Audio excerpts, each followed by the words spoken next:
Hi friends, welcome to Commerce Bites. I hope you people are all doing well. So എല്ലാവരുടെയും preparation നല്ല രീതിയിൽ തന്നെ പോയിക്കോട്ടെ.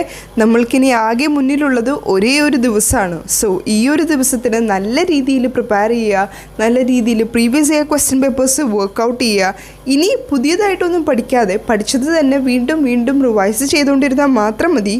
Okay, so എന്നെ കേട്ടുകൊണ്ടിരിക്കുന്ന എൻ്റെ എല്ലാ സ്റ്റുഡൻസിനും ഇപ്രാവശ്യത്തെ കേരള സെറ്റ് 2022 കിട്ടട്ടെ എന്ന് ഞാൻ പ്രാർത്ഥിക്കുന്നു. അതുപോലെ തന്നെ വിഷ് ചെയ്യുന്നു. നല്ല രീതിയിൽ കോൺഫിഡൻ്റ് ആയിട്ടിരിക്കുക. ഒന്നുകൊണ്ടും നിങ്ങൾ ടെൻഷൻ ആവണ്ട. അയ്യോ ഞാൻ ഇത് പഠിച്ചിട്ടില്ല, ഞാൻ അത് പഠിച്ചിട്ടില്ല, അങ്ങനെയുള്ള ടെൻഷൻസ് ഒക്കെ നിങ്ങൾ മാറ്റി വെച്ചിട്ട് നല്ല രീതിയിൽ ഞാൻ ഇപ്രാവശ്യത്തെ എക്സാം എഴുതും, എനിക്ക് ഇപ്രാവശ്യത്തെ കേരള സെറ്റിൻ്റെ എക്സാം കിട്ടിയിരിക്കും എന്ന് എനിക്ക് 100% ഉറപ്പുണ്ട്. ഞാൻ എല്ലാവരുടെ മുന്നിൽ കാണിച്ചു കൊടുക്കും. That I can do it, I will do it എന്നുള്ളത് ഞാൻ കാണിച്ചു കൊടുക്കും എന്നുള്ള ഒരൊറ്റ വിശ്വാസത്തിൽ നിങ്ങൾ പോയി എക്സാം എഴുതിക്കോ. നിങ്ങൾക്ക് എന്തായാലും ഈ പ്രാവശ്യത്തെ എക്സാം തന്നെ ക്രാക്ക് ഔട്ട് ചെയ്യാൻ പറ്റും. ഇത് as A teacher, as your teacher, I can guarantee U. Okay, so that's it. നമുക്ക് നമ്മളുടെ ഒരു വീഡിയോയിലേക്ക് കയറാം. നമ്മളിപ്പോൾ ഓൺഗോയിങ് ആയിട്ട് ചെയ്തുകൊണ്ടിരിക്കുന്നത് മഹാ റിവിഷൻ സീരീസാണ്. അതിലെ പാർട്ട് ബൈ പാർട്ടായിട്ട് ഞാനൊരു പ്ലേലിസ്റ്റായിട്ട് ക്രിയേറ്റ് ചെയ്തിട്ടുണ്ട് for your easy access. So കാണാത്തവരുണ്ട്, ഇത് ഫസ്റ്റ് ടൈമാണ് കാണുന്നതെങ്കിൽ നിങ്ങൾക്ക് വളരെയധികം ഹെൽപ്ഫുൾ ആവുന്ന ഒരു സീരീസാണ് നമ്മളിപ്പോൾ ഓൺഗോയിങ് ആയിട്ട് ചെയ്തുകൊണ്ടിരിക്കുന്നത്. So now let's get into our video. The first topic which we are going to discuss right now is situated learning. Situated learning propose ചെയ്തത് ജീൻ ലാവ് ആൻഡ് വെൻഗർ ആണ്. ഈ ഒരു സിറ്റുവേറ്റഡ് ലേണിംഗ് എന്നുദ്ദേശിച്ചത് ഒരു സിറ്റുവേഷൻ വന്നപ്പോൾ നമ്മൾ unintentionally നമ്മൾ മുൻകൂട്ടി കരുതിയിട്ടൊന്നുമല്ല, automatically നമ്മളത് പഠിച്ചു പോവുകയാണ് ചെയ്തത്. സോ അങ്ങനത്തെ ടൈപ്പ് ഓഫ് ലേണിങ്ങിനെയാണ് സിറ്റുവേറ്റഡ് ലേണിംഗ് കൊണ്ട് ഉദ്ദേശിക്കുന്നത്. ഒരു റിയൽ ആക്ടിവിറ്റീസ്, ഡെയിലി നടക്കുന്ന റിയൽ ലൈഫ് ആക്ടിവിറ്റീസ് വെച്ച് സിങ്ക് ചെയ്യുന്ന ഒരു ടൈപ്പ് ഓഫ് ലേണിംഗ് ആണ് സിറ്റുവേറ്റഡ് ലേണിംഗ്. ഒരു സിറ്റുവേഷൻ കൊണ്ട് ഞാനത് പഠിച്ചു പോയി. അത് ചിലപ്പോൾ റിലേഷൻഷിപ്പ് വിത്ത് പേഴ്സൺ, എങ്ങനെ ആൾക്കാരോട് ബിഹേവ് ചെയ്യണം എന്നുള്ള രീതിയായിരിക്കും, അല്ലെങ്കിൽ എങ്ങനെ എനിക്ക് ഉണ്ടായിരുന്ന നോളജ്, അതായത് നമുക്ക് എല്ലാവർക്കും ഒരു പ്രയർ നോളജ്, എല്ലാത്തിനെയും പറ്റി ഒരു പ്രയർ നോളജ് ഉണ്ടാവുമല്ലോ. ഓക്കെ, സോ ആ ഒരു പ്രയർ നോളജ് വെച്ച് ഞാൻ എങ്ങനെ എൻ്റെ ലൈഫ് ടാക്കിൾ ചെയ്തു, എൻ്റെ സിറ്റുവേഷൻസ്, എൻ്റെ പ്രോബ്ലംസ് എല്ലാം ഞാൻ ഹാൻഡിൽ ചെയ്തു എന്നുള്ള ഒരു ടൈപ്പ് ഓഫ് ലേണിംഗ് ആണ് സിറ്റുവേറ്റഡ് ലേണിംഗ് കൊണ്ട് ഉദ്ദേശിക്കുന്നത്. ഈ ഒരു situated learning previous year question പേപ്പേഴ്സിൽ ചോദിച്ചിരിക്കുന്ന ഒരു ടൈപ്പ് ഓഫ് ലേണിംഗ് ആണ്. അതുകൊണ്ടാണ് ഞാൻ ഈ ഒരു മഹാ റിവിഷൻ സീരീസിൽ ഇത് ആഡ് ഓൺ ചെയ്തത്. സോ നമ്മളോട് ആ ഒരു പ്രീവിയസ് ഇയർ ക്വസ്റ്റ്യൻ പേപ്പേഴ്സിൽ ചോദിച്ചിരിക്കുന്ന ക്വസ്റ്റ്യൻ ഇതായിരുന്നു. സിറ്റുവേറ്റഡ് ലേണിംഗ് എല്ലാവർക്കും അറിയാം. സോ സിറ്റുവേറ്റഡ് ലേണിങ്ങിൻ്റെ 3 എലമെൻറ്റ്സ് ഉണ്ട്. ആ 3 എലമെൻറ്റ്സ് ഏതൊക്കെയാണെന്നാണ് ചോദിച്ചിരിക്കുന്നത്. അപ്പോൾ അറിയാത്തവർക്കായിട്ട് ഞാൻ പറഞ്ഞു തരാം. നമുക്ക് ഈ ഒരു സിറ്റുവേറ്റഡ് ലേണിങ്ങിൽ 3C ആണുള്ളത്. First one content, then context, പിന്നെ community. Okay, now let's move to the next point, that is mastery learning. mastery learning പ്രൊപ്പൗണ്ട് ചെയ്തിരിക്കുന്നത് ബെഞ്ചമിൻ ബ്ലൂം ആണ് ഇൻ ദ ഇയർ 1968. ഈ ഒരു മാസ്റ്ററി ലേണിങ്ങിൽ പറയുന്നത് എങ്ങനെയാണെന്ന് വെച്ച് കഴിഞ്ഞാൽ, നമ്മളിപ്പോൾ ഗ്രാജുവേഷൻ ചെയ്തിട്ട് നമ്മൾ ആ ഒരു ഗ്രാജുവേഷൻ പേപ്പറിൽ തന്നെ നമ്മൾ പോസ്റ്റ് ഗ്രാജുവേഷൻ ചെയ്യും. അതായത് BCom ചെയ്തതിന് ശേഷം നമ്മൾ MCom ചെയ്യും. അതായത് ഒരു മാസ്റ്റർ ലെവലിലേക്കാണ് ആ ഒരു ലേണിംഗ് നമ്മൾ ടേക്ക് ഓഫ് ചെയ്യുന്നത്. ഓക്കെ, സോ ഈ ഒരു സെക്ഷനിൽ നിങ്ങൾ ശ്രദ്ധിക്കേണ്ട ഒരു കീ പോയിൻ്റ് ഇതാണ്. Students learning to new learning after learning prerequisite. നമുക്ക് ആവശ്യമുള്ള കാര്യം നമ്മൾ പഠിച്ചിട്ട് അതിനെപ്പറ്റി നമ്മൾ ഡീറ്റെയിലായിട്ട് അല്ലെങ്കിൽ ഇൻഡെപ്തായിട്ട് പഠിക്കുന്ന ഒരു ടൈപ്പ് ഓഫ് ലേണിംഗ് ആണ് മാസ്റ്ററി ലേണിംഗ്. ഓക്കെ, സോ ഈ ഒരു പോയിൻ്റ് ഒന്ന് ശ്രദ്ധിച്ചിരിക്കുന്നത് നിങ്ങൾക്ക് വളരെയധികം ഹെൽപ്ഫുൾ ആയിരിക്കും. Okay, moving to the next one, that is advance organiser model. ഇത് ഞാൻ എൻ്റെ മുന്നത്തെ വീഡിയോസിൽ പല പ്രാവശ്യം റിപ്പീറ്റ് ചെയ്തിട്ടുള്ളതാണ്. It is propounded by David P Ausubel. Advance Ausubel എന്നാണ് ഞാനൊരു നിമോണിക് നിങ്ങൾക്ക് പെട്ടെന്ന് ഓർത്തിരിക്കാൻ വേണ്ടിയിട്ട് പഠിപ്പിച്ചു തന്നിരുന്നത്. I hope you all seen my earlier videos. കാരണം അതിൽ നമ്മൾ കുറേ അധികം ഡീറ്റെയിൽ ആയിട്ട് കുറേ അധികം പോയിൻറ്റ്സ് ഇൻക്ലൂഡ് ചെയ്ത് ഈ ഒരു ടോപ്പിക്ക് നമ്മൾ ഡിസ്കസ് ചെയ്തതാണ്. I think daily top mini സീരീസിൽ ഇൻക്ലൂഡ് ചെയ്തിട്ടുണ്ട് ഈ ഒരു advance organiser model of David P Ausubel. Okay, ഈ ഒരു അഡ്വാൻസ് ഓർഗനൈസർ മോഡലിൽ സ്പെസിഫൈ ചെയ്യുന്നത് എന്താണെന്ന് വെച്ച് കഴിഞ്ഞാൽ, it helps the teachers present information so that students will better understand and remember it. കുട്ടികൾക്ക് പെട്ടെന്ന് മനസ്സിലാക്കാനും അതുപോലെ തന്നെ ഓർത്തിരിക്കാനും ആവശ്യമുള്ള ഒരു ടൈപ്പ് ഓഫ് പ്രസൻറ്റേഷൻ, അതായത് ഇൻഫർമേഷൻസ് ഇല്ലേ അവർക്ക് പഠിക്കാനുള്ള ഒരു പെർട്ടിക്കുലർ ടോപ്പിക്.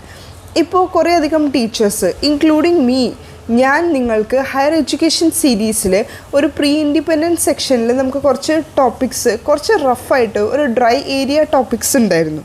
അത് ഞാനൊരു സ്റ്റോറി പോലെ ആക്കിയപ്പോൾ നിങ്ങൾക്ക് നല്ല രീതിയിൽ ഈസി ആയിട്ട് ആ ഒരു ടോപ്പിക്ക് ക്യാച്ച് ചെയ്യാൻ പറ്റി അല്ലേ? എനിക്ക് കുറേയധികം പോസിറ്റീവ് കമൻറ്റ്സ് ആ ഒരു വീഡിയോ ക്രിയേറ്റ് ചെയ്തതിന് ശേഷം കിട്ടി. അതുകൊണ്ടാണ് ഞാൻ അത് എടുത്തു പറയാനുള്ള മെയിനായിട്ടുള്ള റീസൺ.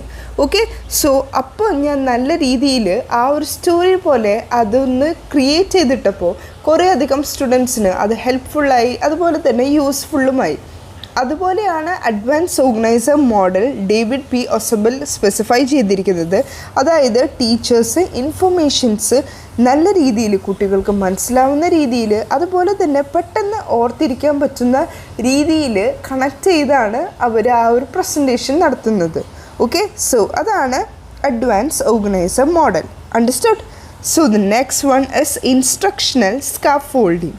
കുറച്ചെങ്കിലും സ്റ്റുഡൻസിന് ഇതൊരു പുതിയ ടേമായിട്ട് തോന്നാം, കുറച്ച് സ്റ്റുഡൻസിന് ഇതൊരു ഫെമിലിയർ ആയിട്ടുള്ള വേർഡായിട്ട് തോന്നാം, ചിലവർക്ക് ഇത് ഇൻ ബിറ്റ്വീനായിട്ട് അറിയാം എന്നാൽ അറിയില്ല.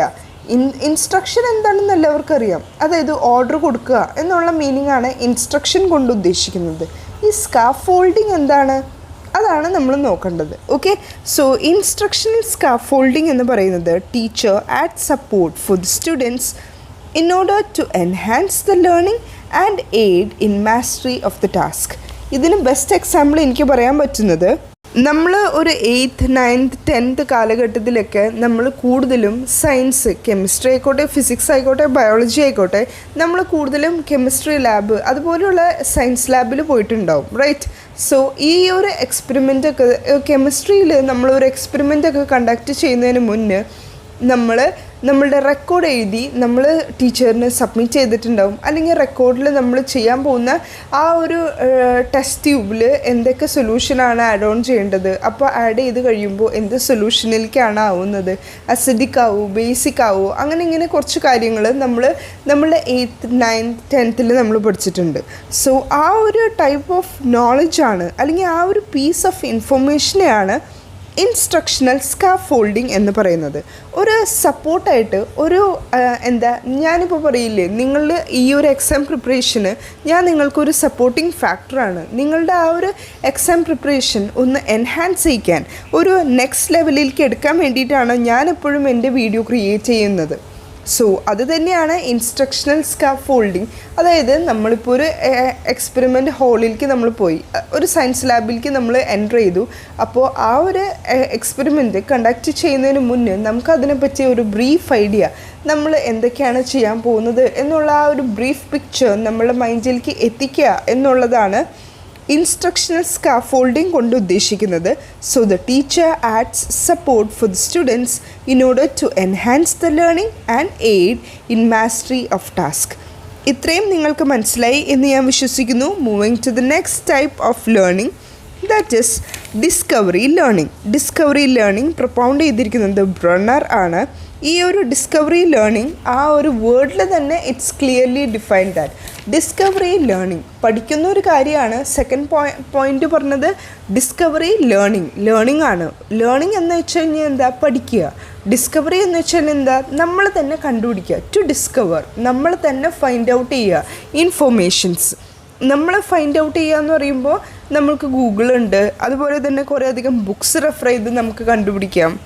ഇതൊക്കെയാണ് ഡിസ്കവറി ലേണിംഗ് എന്ന് പറയുന്നത്. സോ നമ്മൾ തന്നെ സെർച്ച് ചെയ്ത് കണ്ടുപിടിക്കുന്ന ഒരു പീസ് ഓഫ് ഇൻഫർമേഷൻ. ഓക്കെ, അല്ലെങ്കിൽ ഒരു പ്രോബ്ലം വന്നു, ആ ഒരു പ്രോബ്ലത്തിന് ഞാൻ സൊല്യൂഷൻ, പല രീതിയിലുള്ള സൊല്യൂഷൻ ഞാൻ ആലോചിച്ചെടുത്തു, എന്നിട്ട് അതിൽ ഏറ്റവും ബെസ്റ്റായിട്ട് എനിക്ക് തോന്നുന്ന ഒരു സൊല്യൂഷൻ ഞാൻ അപ്ലൈ ചെയ്തു, അല്ലെങ്കിൽ ഞാനൊരു സൊല്യൂഷൻ, ഒരു പ്രോബ്ലത്തിന് ഒരു എൻഡ് സൊല്യൂഷൻ എന്നുള്ള രീതിയിൽ ഞാൻ കൊടുത്തു എന്നുള്ളതൊക്കെയാണ് ഈ ഒരു ഡിസ്കവറി ലേണിംഗ് കൊണ്ട് ഉദ്ദേശിക്കുന്നത്. ആൻഡ് ഈ ഒരു ഡിസ്കവറി ലേണിംഗ് ഇപ്പോൾ ഞാൻ പറഞ്ഞു പ്രോബ്ലം ബേസ്ഡ് അല്ലെങ്കിൽ problem solving type of learning ആയതുകൊണ്ട് തന്നെ ഈ ഒരു ഡിസ്കവറി ലേണിങ്ങിന് 3 പേരുണ്ട്. ഈ ഒരു discovery ലേണിങ്ങിന് First one, problem based learning. Second one, experiential learning. Third one, 21st century learning. 21st century learning. So problem based learning, experiential learning. Experiential learning എന്ന് വെച്ചാൽ experience, learning from experience. ഓരോ experience കൊണ്ട് നമ്മൾ പഠിക്കുന്ന type of learning ആണ് learning from experience, that is experiential learning. Okay, so ഇപ്പോൾ നിങ്ങൾക്ക് discovery learning എന്താണെന്നുള്ളത് മനസ്സിലായി, സിറ്റുവേറ്റഡ് ലേണിംഗ് എന്താണെന്നുള്ളത് മനസ്സിലായി, mastery learning, advance organiser model which was propounded by David P Ausubel, പിന്നെ ഇൻസ്ട്രക്ഷണൽ സ്കാഫോൾഡിങ്ങും നിങ്ങൾക്ക് ഏകദേശം മനസ്സിലായി. പിന്നെ എക്സ്പീരിയൻഷ്യൽ ലേണിംഗ് ഞാനിപ്പോൾ തൊട്ട് മെൻഷൻ ചെയ്തുല്ലോ, that is learning through experience അല്ലെങ്കിൽ learning through reflection on doing. നമ്മൾ എന്തെങ്കിലും ഒരു കാര്യം ചെയ്ത് പഠിക്കുമ്പോഴാണ്, എസ്പെഷ്യലി ഈ കുക്കിങ്ങിൻ്റെ കാര്യമൊക്കെ നമ്മൾ കുറേ അധികം യൂട്യൂബിൽ വീഡിയോസ് കാണും. ഓ, ഇതിങ്ങനെയാണ് ചെയ്യുന്നത് എന്നുള്ളൊരു ഐഡിയ നമുക്ക് കിട്ടി, അത് ഓക്കെ, ഇറ്റ്സ് ഗുഡ്. പക്ഷേ നമ്മളതൊന്ന് എക്സ്പീരിയൻസ് ചെയ്യുമ്പോഴാണ്, അല്ലെങ്കിൽ ഒരു തവണ നമ്മളത് ചെയ്ത് നോക്കുമ്പോഴായിരിക്കും നമുക്ക് ആ ഒരു എക്സ്പീരിയൻസ് കിട്ടുന്നത്. ഓക്കെ, അപ്പോൾ ആദ്യത്തെ ടൈം ചിലപ്പോൾ ഉണ്ടാക്കുമ്പോൾ അത്ര അങ്ങോട്ട് പെർഫെക്റ്റ് ആയിന്ന് വരില്ല, പക്ഷേ സെക്കൻഡ് ടൈമോ തേർഡ് ടൈമോ ചെയ്യുമ്പോൾ as perfect as they told in this YouTube channel എന്ന് പറയുന്ന പോലെ ആയിരിക്കും. ഓക്കെ, അതാണ് എക്സ്പീരിയൻഷ്യൽ ലേണിംഗ്. അണ്ടർസ്റ്റുഡ്? പിന്നെ നെക്സ്റ്റ് ഒരു അവോയ്ഡൻസ് ലേണിംഗ് ഉണ്ട്. അത് അത്ര ഇമ്പോർട്ടൻസ് കൊടുത്ത് പഠിക്കേണ്ട. ആ ഒരു അവോയ്ഡൻസ് ലേണിങ്ങിൻ്റെ മറ്റൊരു പേര് എസ്കേപ്പ് ലേണിംഗ് എന്നാണ്. അവോയ്ഡ് ചെയ്യുക, ആ ടൈപ്പ് ഓഫ് ലേണിംഗ് അവോയ്ഡ് ചെയ്യുക എന്നുള്ളതാണ്. അപ്പോൾ അതിന് സിമിലറായിട്ട് വരുന്ന വേർഡ് തന്നെയാണ് അതിൻ്റെ കീവേഡായിട്ട് വരുന്നത്, അല്ലെങ്കിൽ അതിന് മറ്റൊരു പേര് എന്ന് പറയും, that is escape learning. Understood? So ഞാൻ ഏകദേശം ഇമ്പോർട്ടൻ്റ് ആയിട്ടുള്ള എല്ലാ പോയിൻറ്റ്സും ഞാൻ കവർ ചെയ്യാൻ ഉദ്ദേശിക്കുന്നുണ്ട്. ആൻഡ് ടു മൈ നോളജ് ഞാൻ എല്ലാ പോയിൻറ്റ്സും കവർ ചെയ്ത് തന്നെയാണ് പോകുന്നത്. I don't know how much I can prepare this മഹാ revision series and I am asking you a big sorry, because കൊമേഴ്സിന് എനിക്കിതുപോലെ ഒരു മഹാ റിവിഷൻ സീരീസ് ചെയ്യാൻ പറ്റിയില്ല. Sorry for that. കാരണം നമ്മളുടെ മുന്നിൽ ടൈമില്ല and I have to take 1 week gap. അത് എൻ്റെ ഭാഗത്തു നിന്ന് വന്ന മിസ്റ്റേക്കാണ്. I am sorry for that. Next time എനിക്ക് അങ്ങനത്തെ ഒരു ബുദ്ധിമുട്ട് ഞാൻ നിങ്ങൾക്ക് ക്രിയേറ്റ് ചെയ്യില്ല. Okay, I definitely try my level best. ഇപ്പോൾ നിങ്ങൾ നല്ല രീതിയിൽ തന്നെ നിങ്ങളുടെ പ്രിപ്പറേഷൻ ബൂസ്റ്റപ്പ് ചെയ്യുക, നല്ല രീതിയിൽ മുന്നോട്ട് പോവുക. ഇനി നിങ്ങൾ പുതിയ കാര്യങ്ങൾ നിങ്ങൾ പഠിക്കാതെ പഠിച്ച കാര്യങ്ങൾ തന്നെ വീണ്ടും റിവൈസ് ചെയ്യാൻ ട്രൈ ചെയ്യുക. അതുപോലെ തന്നെ സമയം കണ്ടെത്തി പ്രീവിയസ് ഇയർ ക്വസ്റ്റ്യൻ പേപ്പേഴ്സ്, ഇനി നാളത്തെ ഒരു ദിവസം കൂടി നിങ്ങൾക്കുള്ളൂ. സോ സമയം കണ്ടെത്തി തന്നെ നിങ്ങൾ previous year question papers work out ചെയ്യുക. അതിൽ തെറ്റായിപ്പോയ ക്വസ്റ്റ്യൻസ് നോക്കുക, പഠിക്കുക. ഇതുപോലെയുള്ള കാര്യങ്ങളാണ് നിങ്ങൾ ഇനി ചെയ്യേണ്ടത്. എൻ്റെ എല്ലാ പ്രാർത്ഥനകളും എൻ്റെ എല്ലാ ബ്ലെസ്സിങ്ങും എൻ്റെ എല്ലാ സ്റ്റുഡൻസിനും, അത് ഇപ്പോൾ എൻ്റെ ക്ലാസ് അറ്റൻഡ് ചെയ്യുന്നവരായിക്കോട്ടെ അറ്റൻഡ് ചെയ്യാത്തവരായിക്കോട്ടെ, നോ വറീസ്, നോ ടെൻഷൻ. ഇപ്രാവശ്യത്തെ കേരള സെറ്റ് എക്സാം എഴുതാൻ പോകുന്ന എൻ്റെ എല്ലാ സ്റ്റുഡൻസിനും എൻ്റെ ഓൾ ദി ബെസ്റ്റ്. എൻ്റെ എല്ലാ പ്രയേഴ്സും വിഷസും ബ്ലെസ്സിങ്ങും എല്ലാം ഉണ്ട്. So with this note we are concluding right now. Let's see in the next video. Till then, work hard and study well and wait for the tips and tricks of the next video of Commerce Bytes. Okay, so that's it for now. Thank you.